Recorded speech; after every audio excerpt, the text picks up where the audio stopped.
Hello and welcome to Bomb Squad, InDreamsClub's PlayStation podcast. I'm Andrew Muggleton. I'm joined by my lovely co-host Chris Sloan. How are you? I'm very good. We're going to play a game. Okay. Well, straight away. Because we talk about half-time business. We talk about games a lot, but I feel like we should play more games on the podcast. Okay, fine. I'm down with that. We're going to play a game, and I'm going to basically take you on a journey. Okay. But in order to do that, you're going to have to make some decisions as we go. So we're going to start off, and your decisions will be a little bit sort of basic, because obviously you need to make a character. Fine. Okay. I'm down with this. I'm going to give you 3 choices here. Yeah. Which will then become a little bit more in detail depending on what you pick. But today, so next episode it will become more. Yeah, it'll become more. So you're gonna choose 2 things today. It's like RPG Maker. Kind of. Okay. You're gonna pick 2 things. You're gonna pick your race. Yeah. And you're not gonna pick your class yet. We're gonna save that. Okay. You're gonna pick your character's name.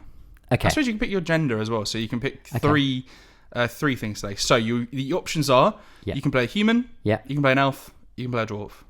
Okay. Dwarf. Excellent. Yeah. Okay, and a name or gender, I guess. Gender female. A female dwarf. Okay. Yeah. Name? Do you want? Yeah, double name. Is Lily. Lily. Yeah, Lilly. Wait, what? Li. Ly. Okay, so you are Lily, a female dwarf. Exactly. Okay, that's how I often think about myself when I'm in a gaming world. Excellent. Join us next week for the continuation of this adventure. We'll see how we do. And that's that. What a great episode we've done today. Yeah, brilliant. Excellent. Right. Well, as tradition dictates, kind of, what have you been playing? What have you been up to gaming wise? Yeah, I've actually played quite a lot. What are things that are small things I wanted to say that I wanted to play? So I've played a little bit of Arkham City. Yeah. Jumped back in. I played Arkham Asylum again a few months ago, and I thought, I'll just carry on. Yeah. I've got to. I can't remember. I just beat Penguin, nice. And I'm tracking down Ra's al Ghul to try and find something. So very nice, very cool. I have also started Dragon Quest XI. Oh yeah. Literally just on the first thing where you sort of do this trial going up this kind of mountain, and I'm assuming that it's a nice short game, isn't it? Dragon Quest. It is compared to things like Persona. Yes, it's about half the length. That's about 50 odd hours or something. Yeah. I think so. Short for you. Yeah.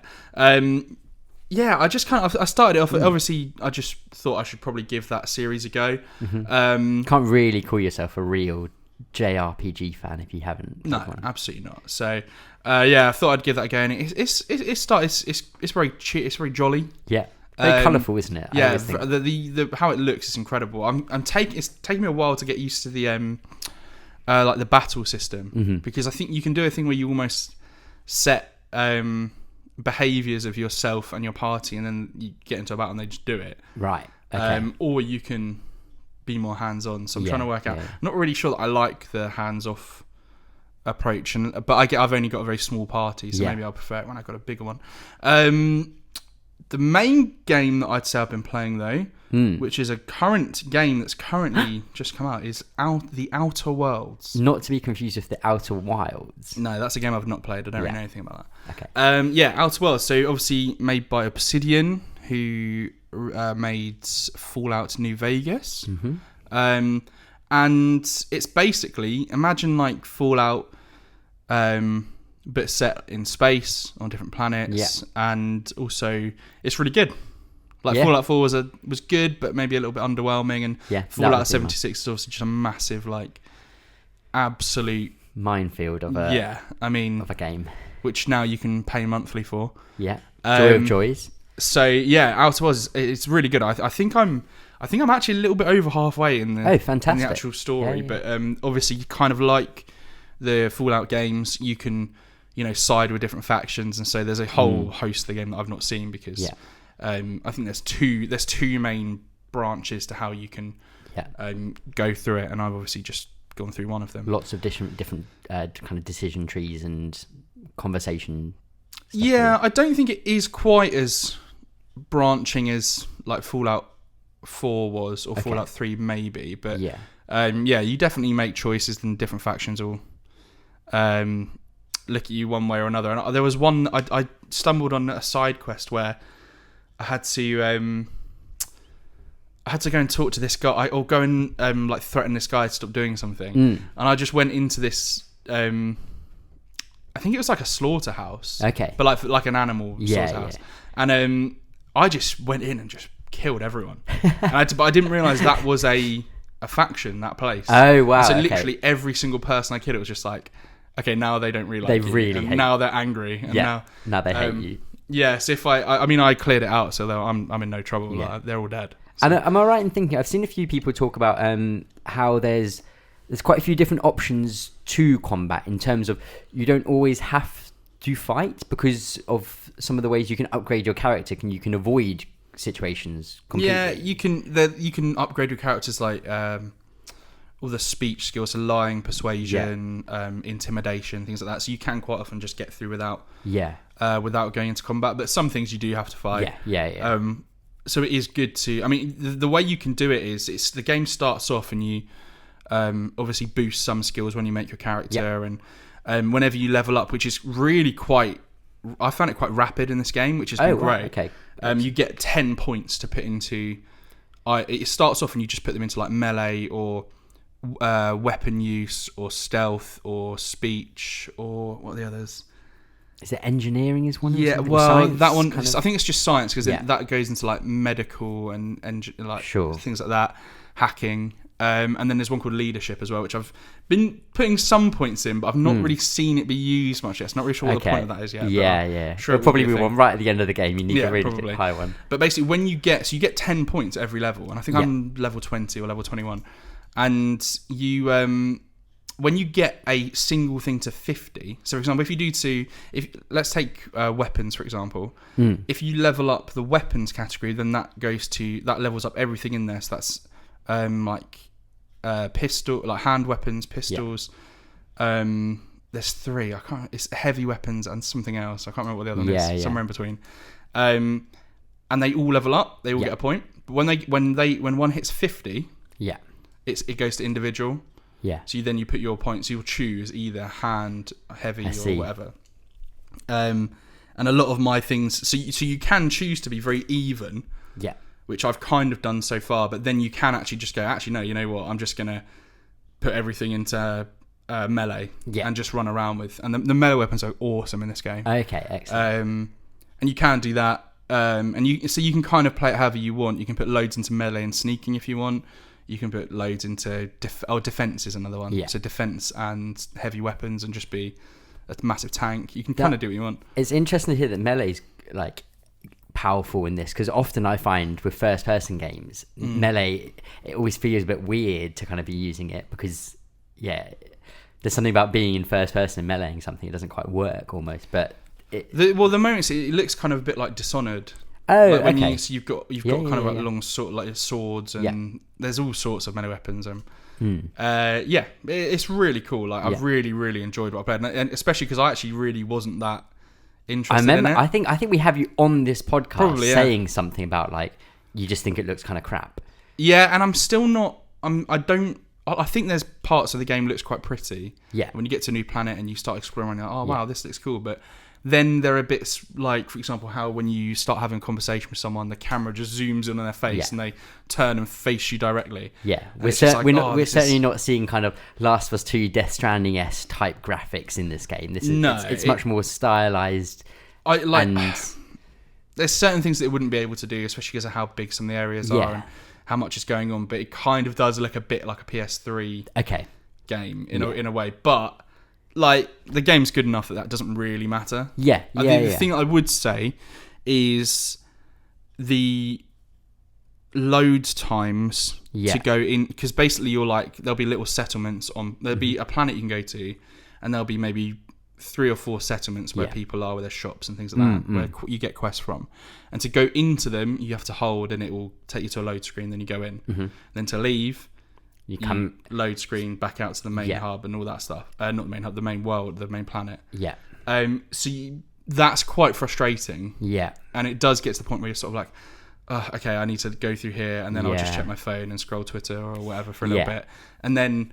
Especially, I suppose, as we have seen games have a fairly sizable world with places that you can go into without a loading screen. Even like Fallout, and a lot of people are kind of like having a go at the Fallout games with this coming out, because obviously it's a much smaller team and less budget, like everything. And I think I do prefer this to Fallout 4 for sure. But I think it is a bit unfair, some of the criticism put on Fallout by that, because the load times are frustrating. Especially so it basically means you've got to really maximize your like organization when you're doing quests.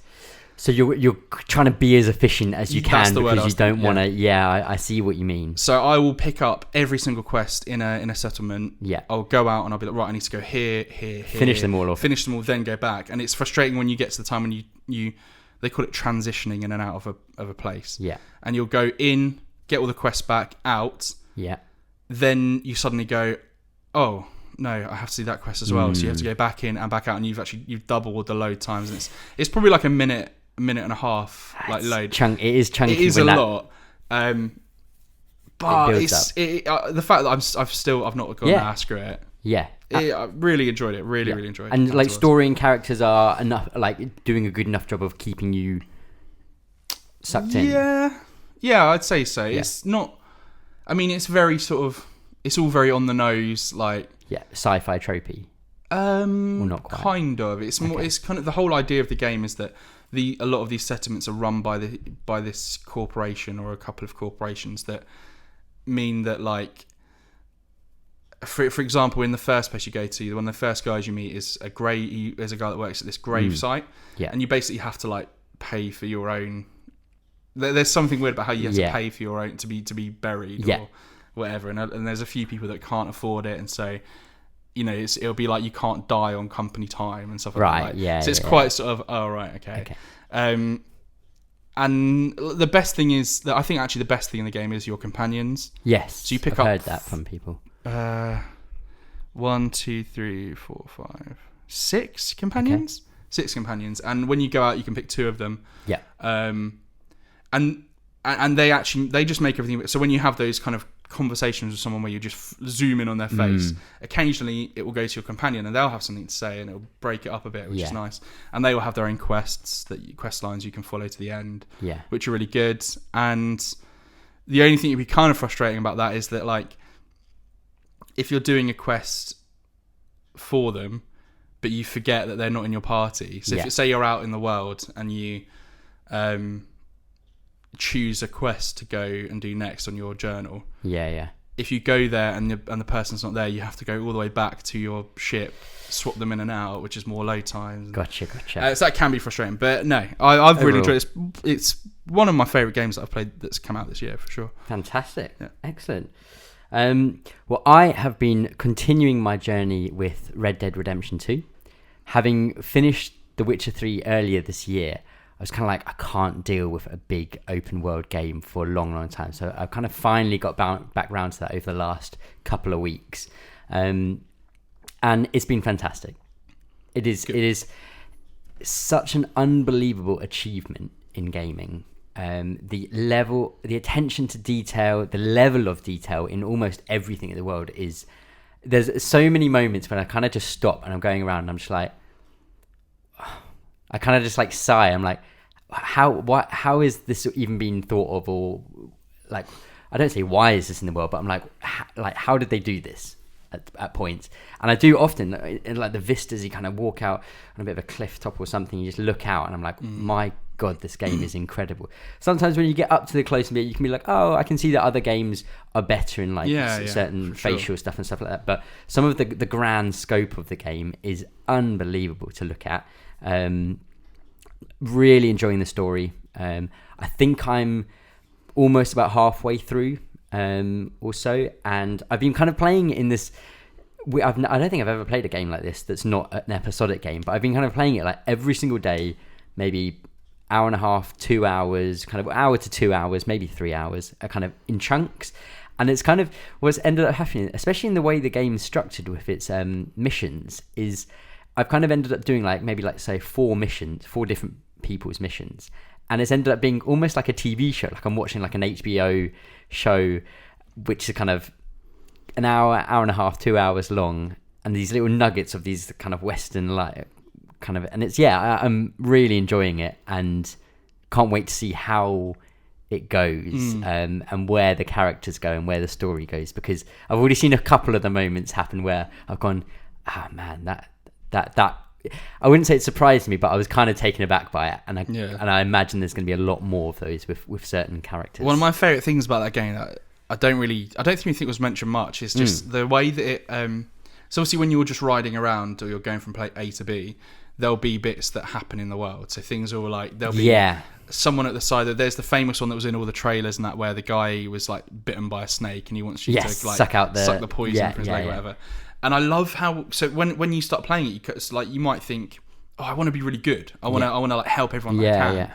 And the game like will let you help this guy and like get rid of the poison from his leg, and it will help you. Like someone will have lost something that an animal's run off with, so you track it and you find it, bring it back to him. But then the game will suddenly go like there'll be a woman literally stood in the middle, like, oh my, something like I've been robbed, people left me here, and then you just get like about 5 men come out touching, and so it punishes you so hard for trying to do good. It really does. It really punishes you. Yeah, and it adds to how you sort of what that character is, and you're not, because I find it really hard to play Arthur like as me. Yeah. And I end up playing a lot of the game not role playing myself, which is what I kind of often do in natural world games. Yeah. But role playing this character. Yeah. And that's one thing that I found really strong about it. I was like, okay, maybe at the beginning of the game, I remember one of the first things I did, I'd got ambushed and killed by these people, and I thought, you know what? Anytime I rode past someone and they were like, hey, help, I was like, nope, not gonna help you. I know the way this goes. Occasionally, like, you'll hear help, and as you ride past, you'll be like, hey, I was shouting at you, and you're like, yes, I knew it. I knew I was gonna get attacked. Or it's like, and actually, some people, some people, sometimes they just get killed by a wildcat or something. And I can't tell you the amount of times that I've seen the little white dot pop up. Yeah. I've kind of walked over it and seen 2 guys arguing, and then I've kind of walked over a bit too slowly or something, and then one of the guys shot the other one, and I'm like, do I now shoot him because he just killed someone, or do I just walk away? And most of the time I'm just like, I'm going to walk away from this situation. I saw that. Yeah. Oh man, I really did. The morality of the game keeps you on your toes. Oh yeah, definitely. Yeah. Very enjoying it. I've got a lot of kind of annoyances with it, but I'll probably save those up for when I've finished the game, just to see if any of them kind of smooth themselves out by the end, because I know that can happen.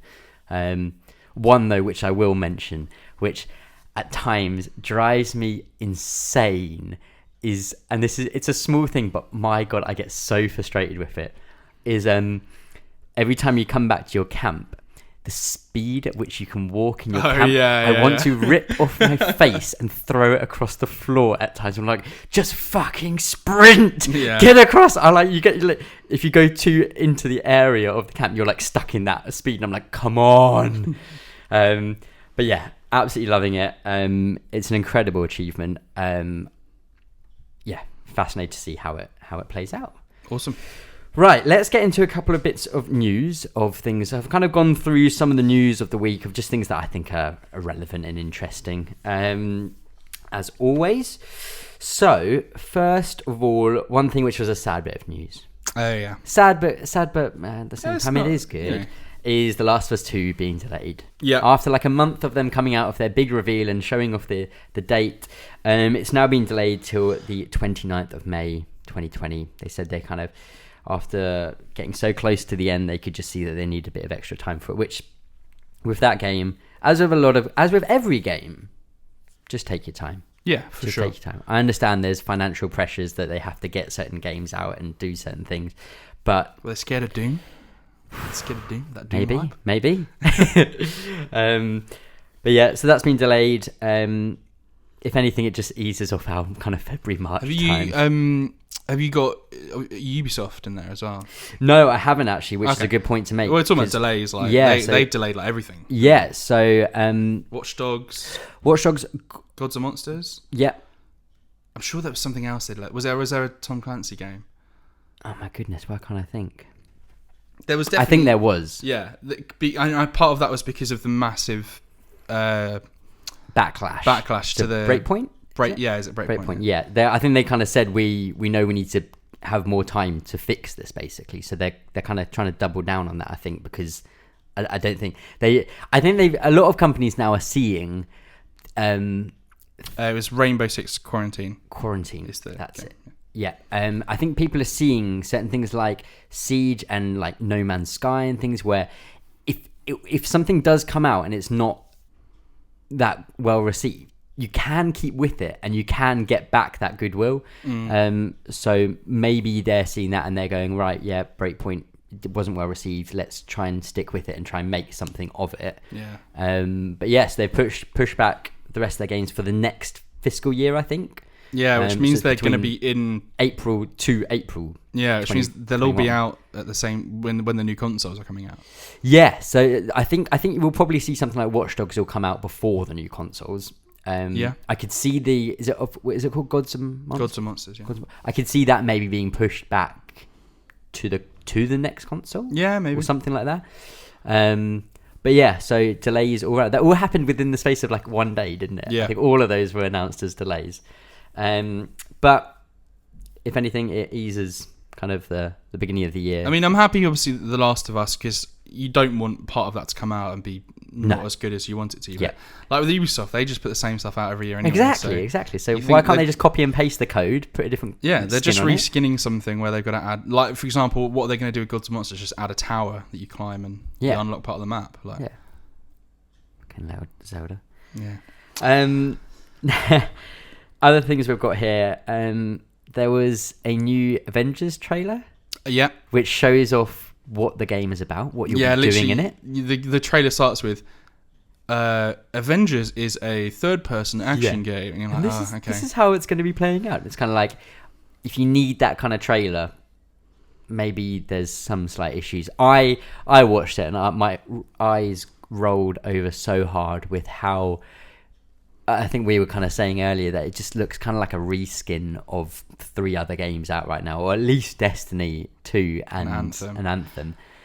The thing that I don't get about it is that what I love about superhero games, whether that's like the Spider-Man game that came out last year or any of the Arkham games, is that you're playing as Batman, you're playing as Spider-Man, and you can level up and you can, like for Batman, for example, you level up and you will improve your armor, or you will get like this gadget that you already have is a little bit better, or will do this and that. I don't understand the appeal of having, let's say, Iron Man, and then having different bits added to your armor I mean, guess for Iron Man that kind of makes sense a bit more. But how is that going to make sense for Thor or for the Hulk? Or I mean, Scarlet Witch, I guess. Not Scarlet Witch. Sorry. Black Widow. Sorry, I said that. My bad. Black Widow I kind of get, because she would have different gadgets because she is just a human. But like, I don't want Thor with a massive bit of armor on it. I just want Thor with his hammer and he can fly, and I'm sure he can. But like, the idea of having a loadout for these characters, I'm like, oh. It kind of like, there are games which do that well, type of thing that exists as a way of creating a game. This, to me, when I saw all of that, when they went into that menu, I was like, this looks like effort. This looks like a chore. It looks like an MMO. On. Yeah. It looks like an MMO, not a third-person story-based game. Yeah. Which is what all people would have wanted. Yeah. The success of Spider-Man, the success of the Batman games, just give us a linear... Yeah. Thing where you have a cast of the Avengers and you bounce between them doing your missions and your stuff. So, yeah, that happened. But I'll still pay for it. I'll still play it. Scum. Another thing which we are recording on Friday, the 1st of November, and we're recording in the morning / afternoon. This evening is BlizzCon. Ooh. And oh my goodness, it is going to be fascinating to watch it go down, with everything to do with the China related stuff. But then also, just because... So it's almost confirmed now, there are placeholder images on their website. There's art books that have leaked stuff. So Overwatch 2 is happening. I mean, you're going to say? Oh no, I was just going to be I was going to be a little bit skeptical about the leak. Yeah. Like, okay. Yeah. 100% the Overwatch 2 and Diablo 4. Yeah. Like, that's not a... Oh, no, this is... This is a... look at this instead. Yeah. Look at these great games we're going to have. Exactly. I think Overwatch, there was on their website, you can go to a certain thing and see Overwatch 2, really? like a banner picture of it. I think Diablo 4, there is an art book of the history of Diablo, and it comes up mentioning, from Diablo 1, 2, 3, and the new game 4 or something. Yeah. So it's like... And then also supposedly there's Diablo 2 Remaster, which is the one everyone's chomping at the bit for. So there's going to be huge news tonight, which we'll obviously discuss on a future episode. My inner Blizzard fanboy is going, oh my god, I'm so excited. I cannot wait for this BlizzCon. And then my cynical hating what Blizzard did over the last couple of weeks and months is dying inside. So yeah, it's almost like must watch, isn't it? You've got to see what. Yeah. Also just to see, are there going to be like people like screaming at them from the stage? Like, it's going to be very interesting. I don't think they're going to allow any audience input after what happened. Well, they have Q&As, but that comes over the weekend, right, so it's at like the panels and stuff like that. So we probably won't get to see anything in the first initial kind of keynote thing. I'm also kind of intrigued as to I'm getting to the point now where I don't think they will. I'm intrigued to see if they say anything, if they mention any of it. I don't think they will either. So that's going to happen. So stuff to look forward to. There'll be news regardless. Do you think that like Overwatch and Diablo will come to consoles quickly, or do you think it will be quite a long wait? I think Overwatch will be day and day because that's what Overwatch 1 was. Was it? Yeah, it came out the exact same. Diablo was like Diablo 3 was because Diablo 3 came out in I think like 2006 or 7 or something. Really? Yeah, it's flipping old. No, maybe it's 8. It was like we were still in Nursery Road when it came out, so it was ages ago when it came out. And then it got launched on consoles and for PS4. And Xbox One. So I could see them now. I could see with Diablo, there maybe coming to PC next year, coming to consoles the year after. Yeah. Diablo 3 on console was very, very well received. So I could also see them just making it at the same time now because it's a huge audience. Interested to see whether Diablo 2 Remaster comes to console as well, because that... I don't imagine that will, because I feel like that's the people that want that are the PC crowd. So we'll see. It's only a couple of hours away till we'll know. Another thing, Sony secured trademarks for PS6, 7, 8, 9, and 10. So cool. Strap yourself in. We're going to be getting PlayStations. They'll be bringing them out even after the inevitable heat death of the universe. Exactly. Once the Death Stranding has happened, there'll still be PS10s to play. Excellent. The only other two kind of things I had here were, first one was about PlayStation Now, which I think is really interesting because it was a service which I have completely glazed over. I've just completely ignored. One, because it was kind of expensive. So I think it was $12.99 a month or $84.99, so 85 quid a year. And obviously it was all streaming. Other than PS4 games, you can download onto the console. But it was a big, like 700 games of old games. They had this big blowout thing. I just, every time I watch a video on YouTube or online somewhere, or I watch TV, I just see an advert for PlayStation Now. It's everywhere, these adverts. And it's because they've changed the pricing to be $8.99 a month. It's 9 quid a month, or $49.99 a year. It's 50 quid a year.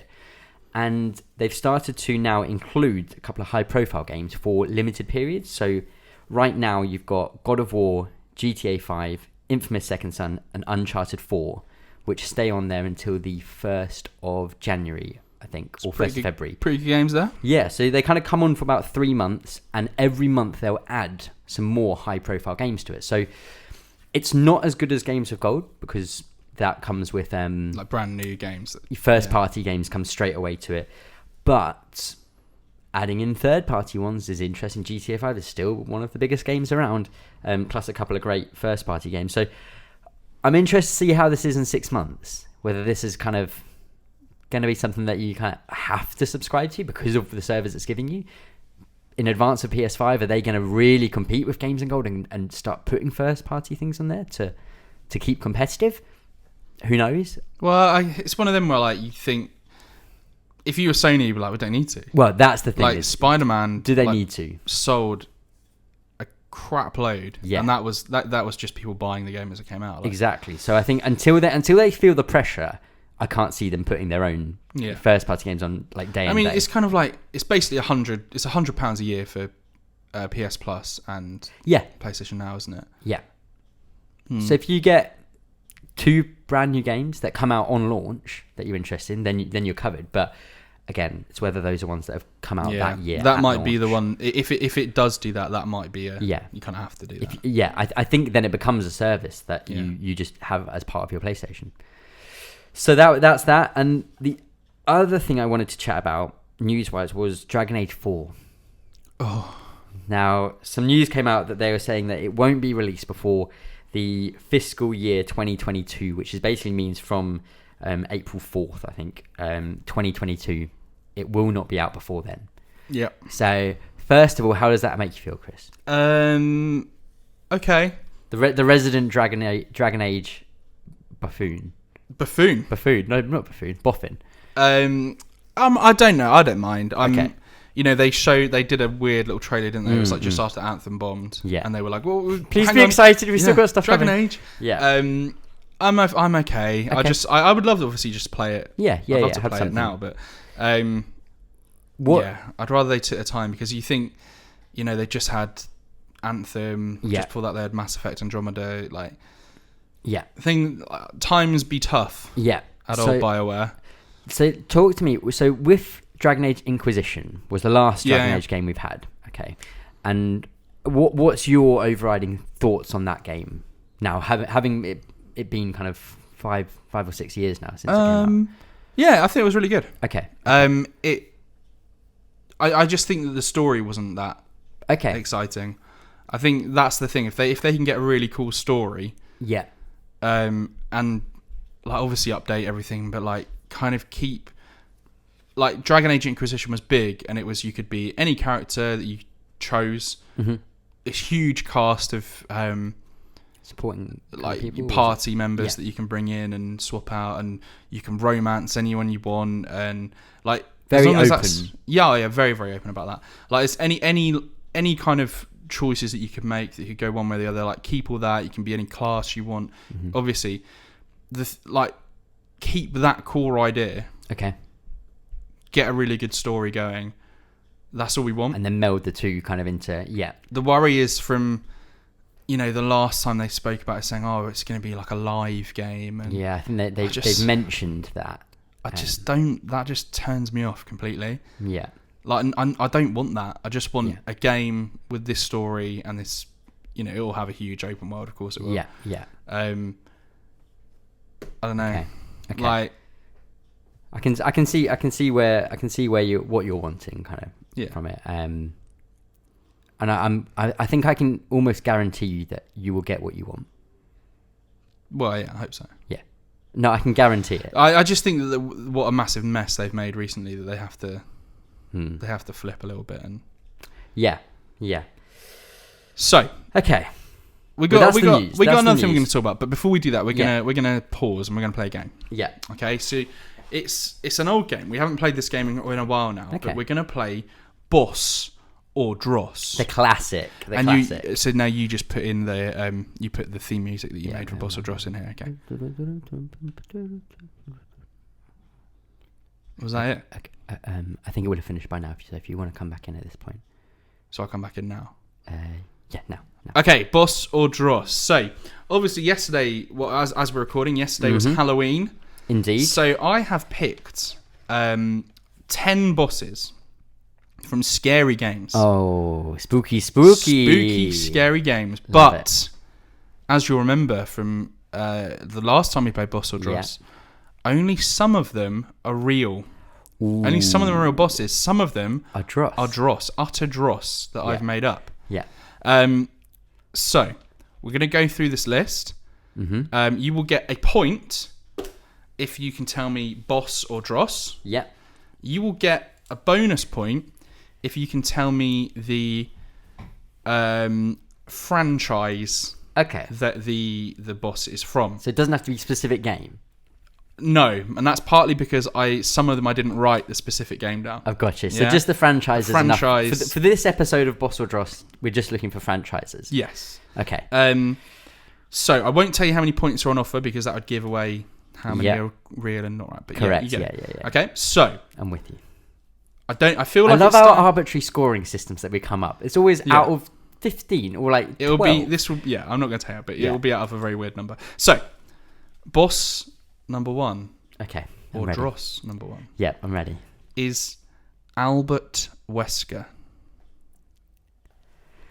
Okay. Albert Wesker? How would you spell Wesker? Wesker. Okay, for some reason this name is ringing a bell in my head. Okay. And therefore, I'm going to say, because it's ringing a bell, I'm going to say it's a boss. A boss? Yeah. Final answer, locked in? Yeah. Okay.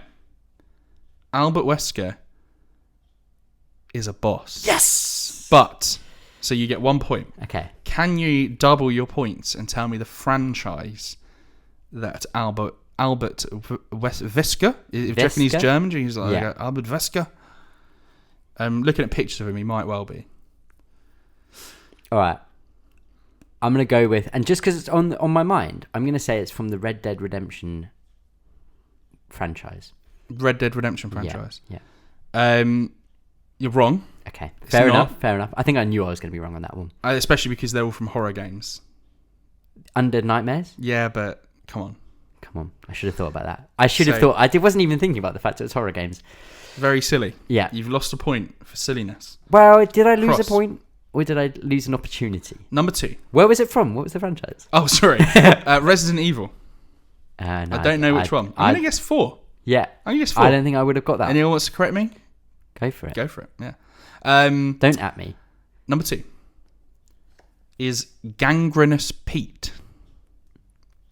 I'm saying that's a Dross. Gangrenous Because you like the name Pete. I do. You do like the name Pete, and I'm saying that's a Dross. You're right. Good. I just thought that was so funny. Yeah. I thought that is a good name for a character. Gangrenous Pete. Yeah, and he's kind of a bit... I imagine he's a pirate.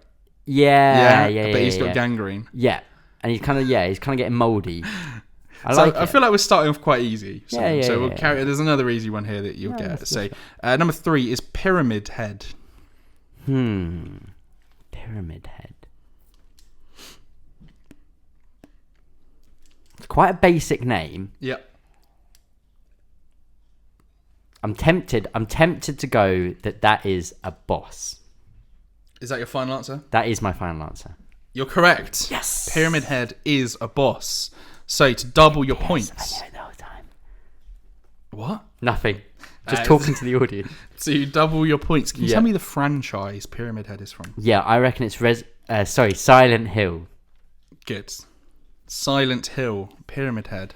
Well done. Okay. I think it's Silent Hill 2, but don't quote me on that. Whew. I think. Right. What are we on? Number 4. Yeah. This is. I'm trying to mix up a little bit. Okay. Number 4. Yeah. Vincent van Gogh. Oh, what a name! Vincent van Gogh. Oh, I feel like I've heard of that recently, but I don't know if I have. Vincent van Gogh. I'm gonna say boss. Boss. Final answer. Yeah, I'm gonna say boss. You are correct. Yes, that is a boss. Well done. Now, can you tell me the franchise? I feel like I've heard it within the last week. Vincent van Gogh. All right, I'm gonna go with, and again, just because I've heard a lot about this game, it's Halloweenish themed. I could probably think about this more, but I'm gonna go with Medieval. You're wrong. It's not a bad guess though. So it's actually from Luigi's Mansion. Yes, Vincent that's where van I have it. Gogh. I think I watched Easy Allies do a stream or something, and they mentioned it. Okay. Good name. Good name. Number 5. Name. That is a good name. Number 5 is Mr. X. Boss. Boss, correct. From the Resident Evil Good, well done. franchise. Next one is Bloody Stump. Bloody Stump. That's number 6. Oh, the Bloody goodness. Stump. I'm gonna say Dross, but if it's a boss, I just Bloody Stump. I'm gonna say Dross. Final answer? Final answer, but I'm gonna roll my eyes at the fact that it's probably a boss. Bloody Stump Yeah. is Dross. Ah, You're phew, right. phew, You're right. phew, phew. Bloody Next Stump. up, we have got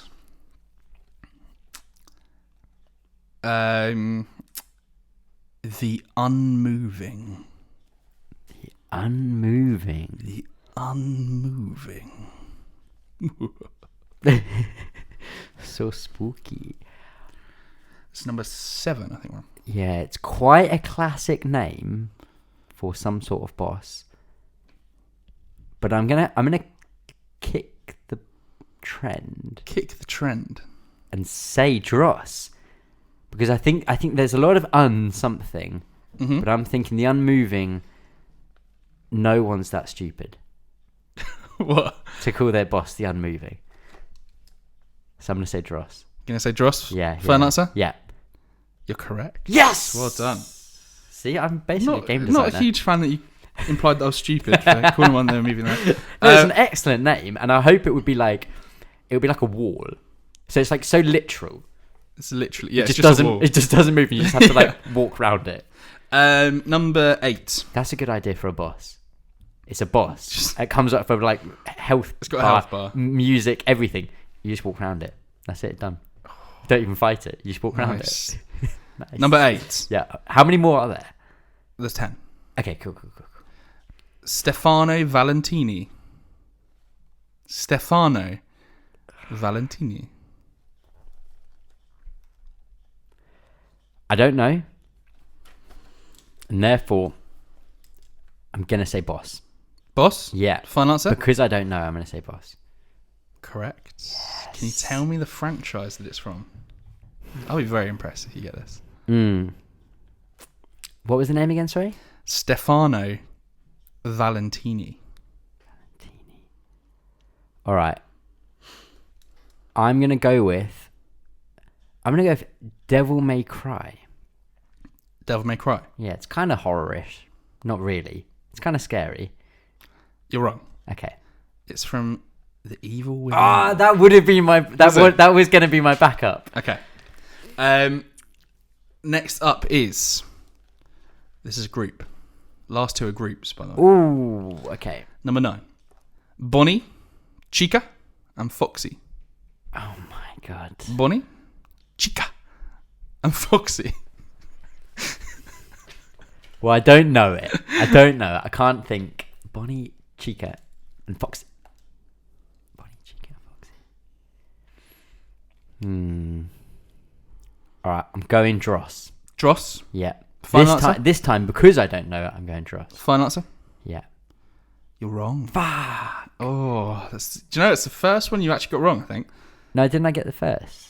you got the like you've got a couple of franchises yeah, wrong. Yeah.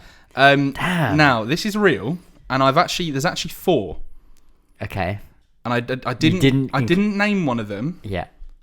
So it's actually Bonnie, Chica, Foxy, and Freddy. Is it Dead by Daylight? No. No. Freddy isn't like Freddy Krueger. No. No. Freddy. Video game. Freddy. I'm lost. It's Five Nights at Freddy's. Oh, of course. Yeah? Of course. Okay. Right, last one. Fair enough. Another group. Yeah. This is John Foxtrot and the Hucksters.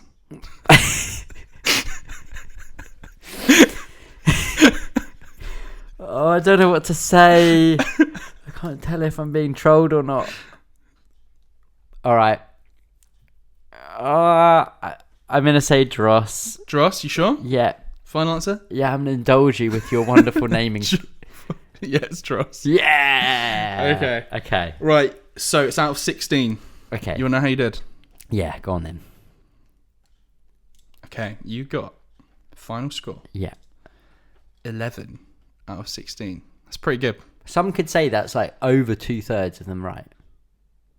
Hang on. I'm just going to quickly do the maths on that. Yeah. I don't know. Probably. It is. I'd argue that's... Isn't that exactly 2/3? No. No, because half of 11 would be 5.5. So add another it's very 30. nearly 2/3, isn't it? It's just over. It's more than 2/3, which well means... Done. But technically, you know, you got one wrong. It's just the bonus points. Yeah.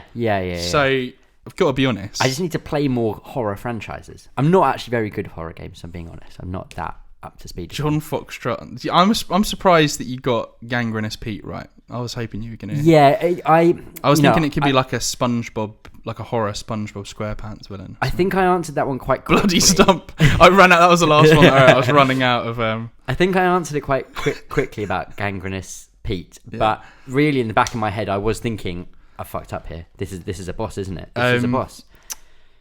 John Foxtrot and the Hucksters. I had fun writing that one. That could. I think that's got legs in becoming a villain of a game. What was it? John Foxtrot and the Hucksters. And the Hucksters. Sounds like a band name, really, doesn't it? Yeah, but we could play into that because they could be always around him, but no one really acknowledges them. Just like band members and your lead singer, no one really. Do you have to kill the Hucksters in order to get to John Foxtrot? I think he's impenetrable with the Hucksters there. Okay. Like a lead singer, when they go off on their own, they're shit. They need the band there. Yeah. To make them who they are. The Hucksters. Is it a rhythm game? A rhythm horror game? Now we get a spooky rhythm game. We got it. No one's made a horror rhythm game. Have they? We could be onto something. Right, next week we might find rhythm horror. Us designing another game again. Excellent. Bring back that old segment. We've done once. Dude, I think we did it twice. Maybe once. No, we did it once. We did it once.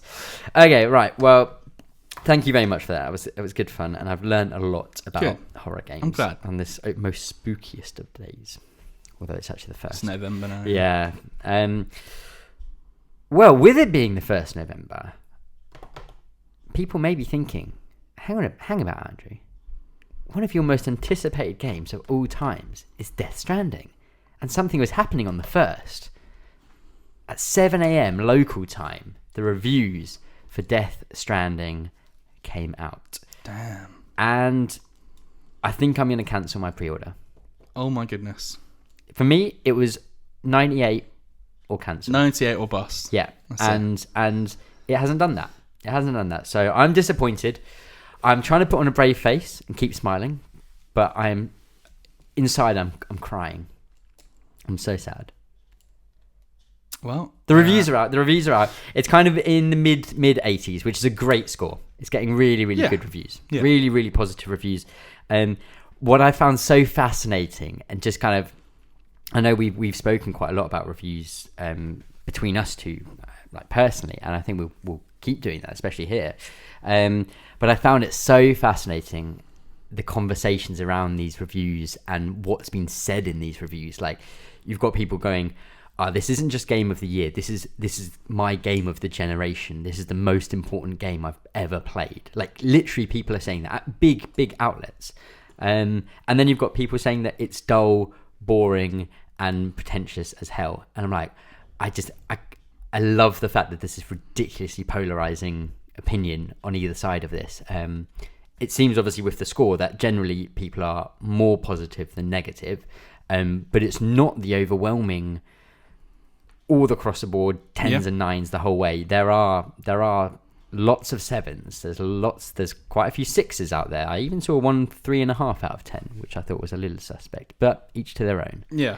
And yeah, so this actually to myself only made me more excited about the game because of the way people are talking about it. Even the people who do say, I'm going to give it a 7 out of 10 or a 6.5 out of 10 because I thought it was really dull. I was also mesmerized by certain aspects of it, or I thought it was riveting certain parts. And I kind of can't wait to see what this crazy experience, crazy in one way and super mundane in the other way, experience is going to be. So it's only a week to go. Yeah, so I'm sure we will have a lot of opinions once it does come out, because obviously we don't get review copies. Maybe in the future, one day. Maybe. It'll be great. I mean, the thing is as well, like with this sort of game, you've got to just sort of go. You've got to go with who you trust. Like this is the problem with looking at reviews and. Yeah. Like I obviously, as someone who is a fan of DC comics, when I see a movie come out from DC, traditionally they don't do very well with critics. Sure. So I look at stuff coming out and look at these critic reviews and I think, okay, well this person here gave this movie or this game a really low score, and I'm like, oh, okay, that sucks. I hate them for it now. Yeah. I will never trust them ever. Yeah, exactly. But you've got to go with like look around. You've got to shop around and think, does this person who reviews things, do I often agree with them? Yeah. And that's something that I think is changed about, for example, like with the Death Stranding reviews, IGN, probably one of the biggest, or if not the biggest gaming outlet website, whatever, gave it like a 6.45? 6.5? I think it's 6.8. 6.8, okay. Around about there. Somewhere in there. Yeah, mid-sixes. And I think like, okay, cool. Like, so this guy IGN, had all these problems with it. Still had a lot of positive to say about it as well. Yeah. But then I'm like, okay, well, who is this guy? Yeah.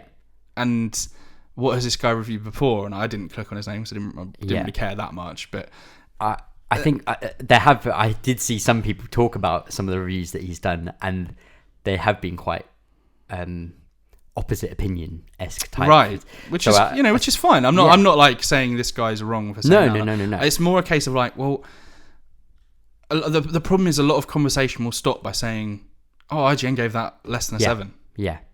Or I don't know, like these people gave it this, but it's like, okay, but what does that mean? This is a huge company with thousands of employees or whatever, like, and it's just this one guy. Like that's why my issue with reviews these days is just kind of. And why I think a lot of it is going to change in that you find this person that you trust. Yeah. Or these few people that you trust, and you go, oh, okay, this person actually really likes it. Yeah.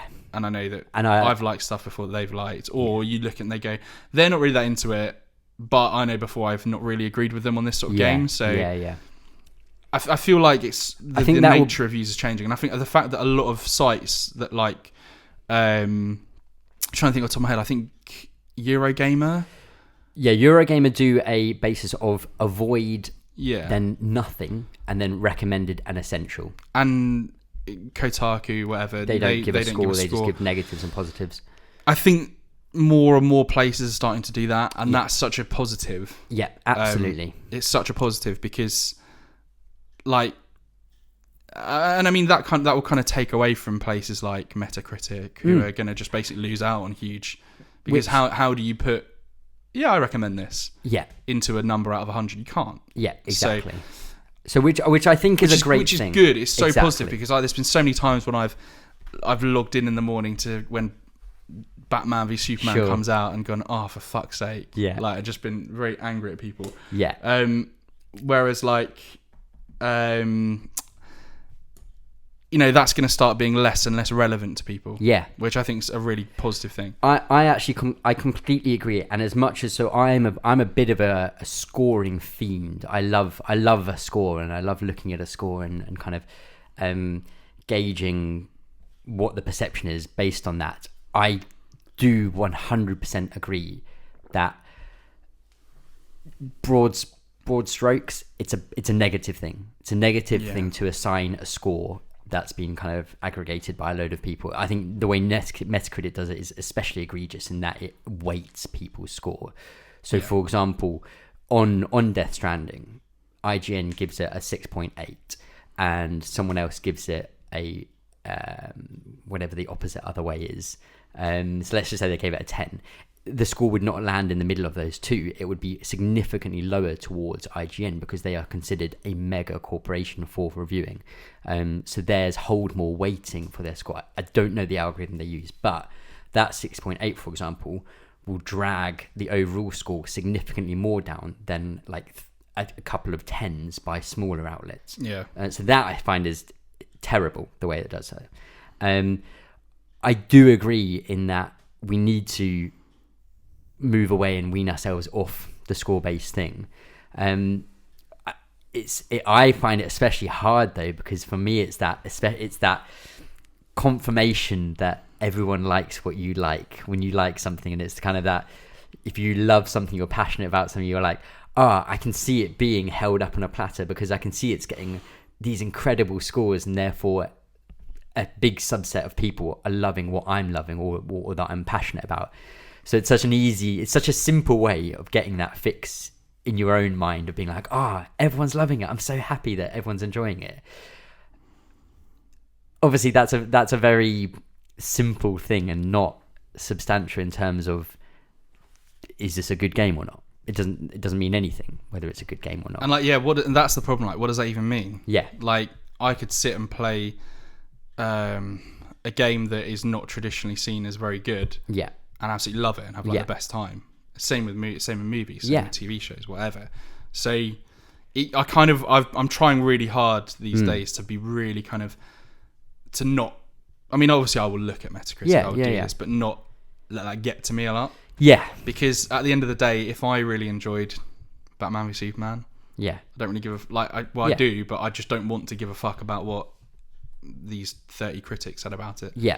No, and I think that's very fair enough. And the most important thing is to, if you enjoy it. Don't let the fact that it got a 6 or a 7 or a 10 kind of taint that.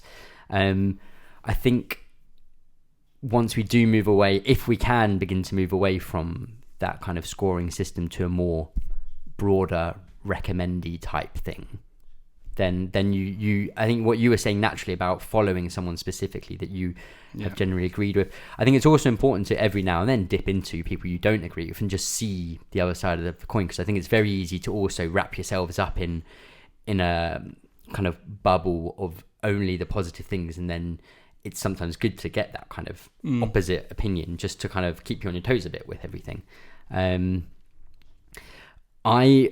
thing which is a weird kind of offshoot of Metacritic. So I go on Metacritic pretty much every day, and I do it for one reason. It's to see how well certain things are doing. But I think I've found that actually the main reason I do it is for following releases. So when something gets reviewed, it means it's just about to come out. So therefore, it comes up on its kind of the 5 recent things that have been reviewed, and I'm like, oh yeah, I completely forgot that this was coming out, or I didn't even know this was a thing, but it's getting really good reviews. What is this? Oh, this is the new film by blah, or this is the new game by this team. So it's a way of kind of tracking what's happening in, at least on Metacritic, it's games, movies, TV, and music. So it's kind of, I do like it in that regard, because I get to keep up to date with everything in those 4 worlds, because trying to keep track of what's coming out in 4 completely different areas is nigh on impossible on your day-to-day life. I find reviewing so funny, especially when, like, obviously to an extent I can kind of understand reviewing games, because like when you just sort of step back and think about it, you're like, okay, in a game review you can say this game does not work, this part of this game is broken, there's a mechanical nature to it. Then when I take another step back and I go, okay, well, movies, like, okay, like, I can see, like, on a technical level, you can review this, you can review that, you can look at this, but then when you think about music, I'm like, how the hell can you, like, it's completely subjective. Yeah, it's so weird. Like, how can you critically review music? Well, I don't know, like, I think you completely can, but you need to be on the understanding that this is your opinion on something. Yeah. You can say that you think something's crap because you think it's generic, and therefore you're going to go, I think this only deserves a 2 out of 5 because I think it's. But it's weird because I would sit and say that loads of music crap. Yeah. But like, I would be under no illusion as to say, like, well, I know that I think that I don't know, I'm not going to pick an example. Yeah. But I think this artist is crap. Yeah. But that artist has got millions of followers and sells out stadiums. Yeah. So like, and to those people, they would say he's great. So what worth is there in a music review? I don't know. I don't know. I just find music's the one that boggles my mind a little bit, because I will sit and listen to any pop punk album and be like, oh, I love this. Yeah. And then someone will look at it and go, oh yes, but this metal band is so much better, and they'll do this. Oh yeah, but this. I don't know. Like, it's just completely like, I don't know. Yeah, I find it a bit more frustrating. I suppose that's the scoring nature of it, isn't it? Yeah. If you didn't have a score to it, that's completely different. Yeah.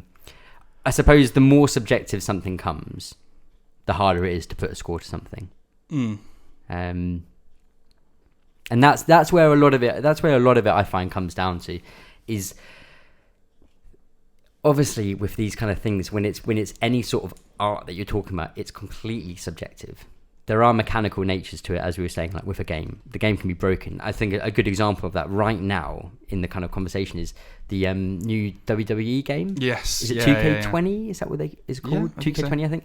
Which is, I think, on a mess. On Metacritic, I think it's on something like 35 or something. Yeah. And that's shown due to the fact that it is a complete mess, and that it's literally broken. The game is broken. So there's some merit in that, in warning people that, hey, by the way, don't buy this right now because it is literally broken. So there's merit in that. But then when it comes to the more kind of story, how does this feel, and those kind of things, then the subjective nature comes into it. And I suppose the score is the big thing. It just needs to go. It needs to go. I don't think there would be many negatives to the score going. No.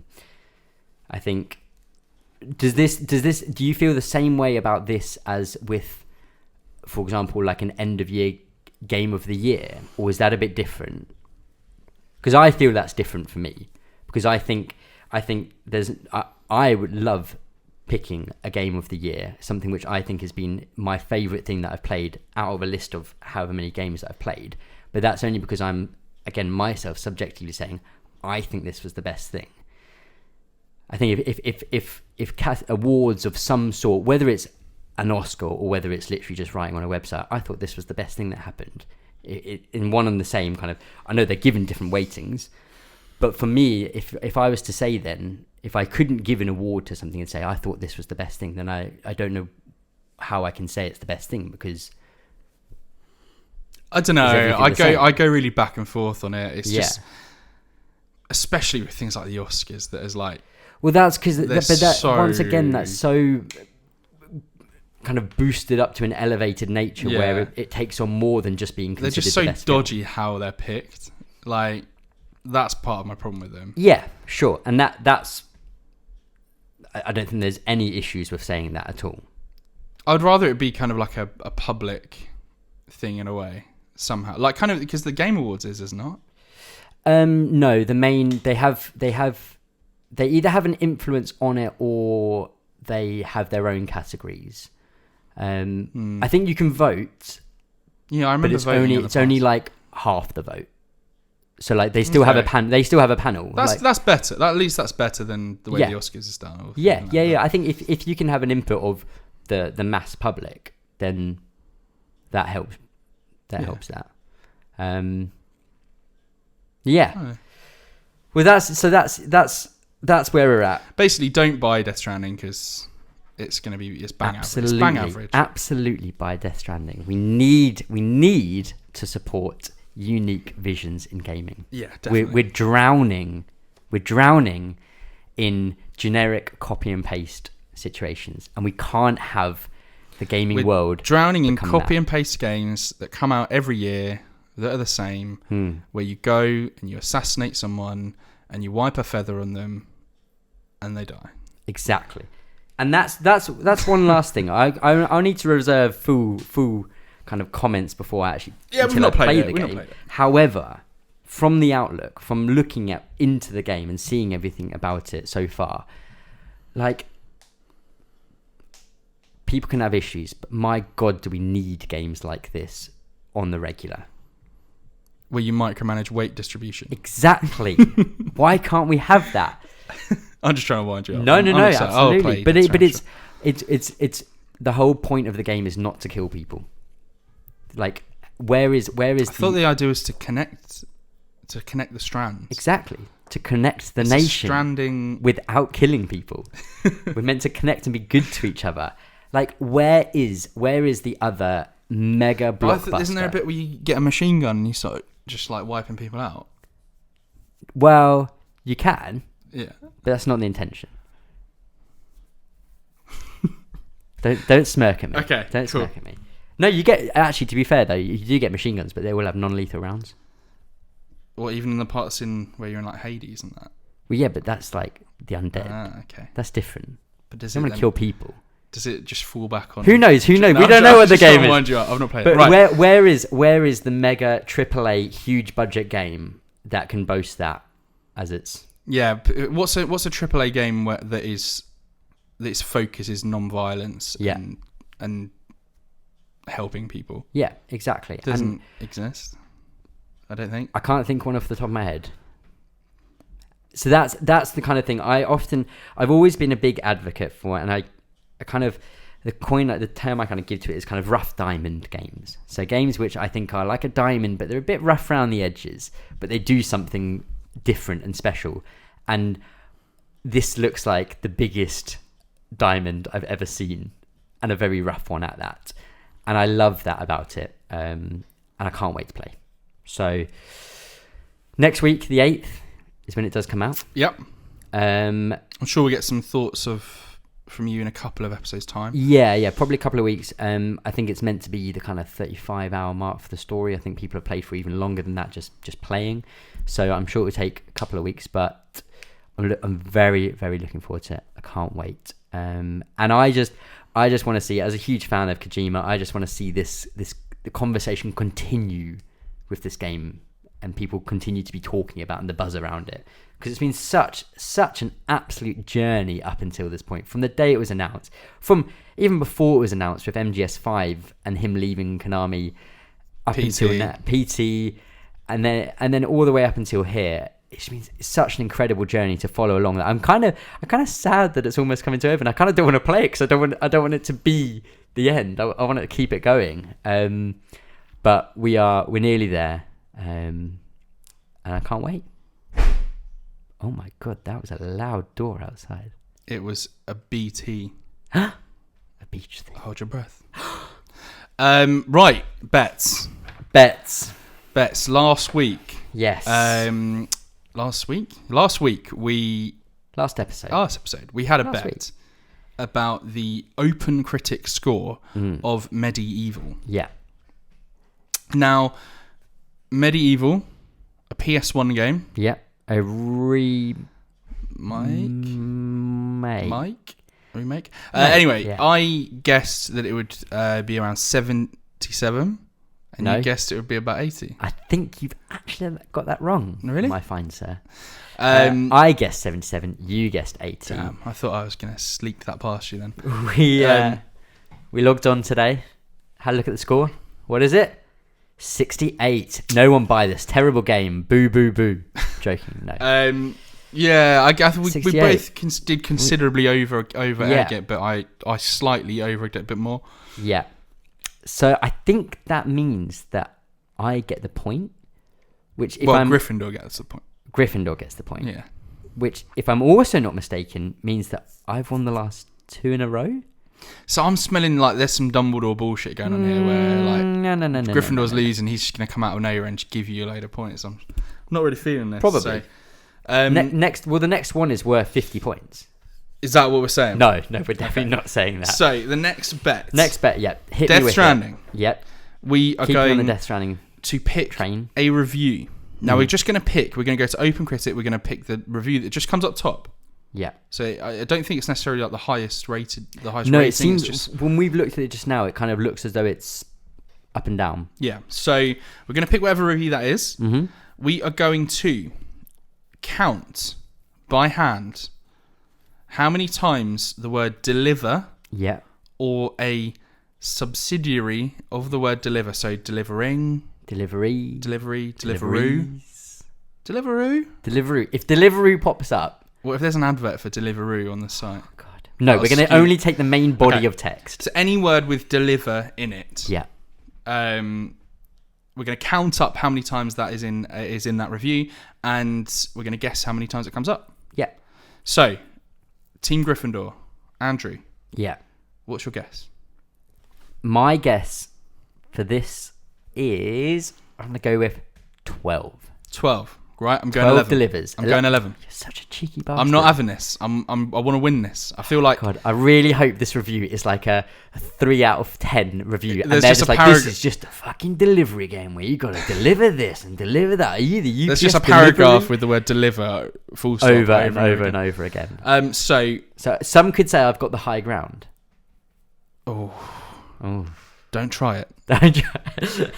I won't. So that's it then. That's it. We locked those bets in. Yep, fantastic. Lock and load. And that wraps up another episode. So thank you very much, Chris, as always, for having a chat about stupid video games. It has been a physical and emotional pleasure. And I'm glad I could rile you up with some useful tidbits about reviews. And you definitely riled me up about Death Stranding. Yeah. So thank you for that.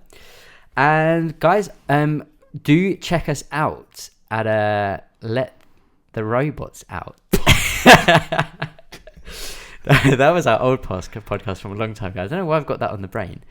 Tell me, Chris, what's the Twitter handle? It's at InDreamsClub. That's Twitter. The one. It's quite easy to remember. That is quite easy to remember. InDreamsClub. Yeah, that's the one. Do hit us up there if you've got any corrections or questions or anything like that you want to hear on the show. But as always, thank you very much, Chris. Thank you very much for listening as well. And we'll talk to you soon. Bye. Boop.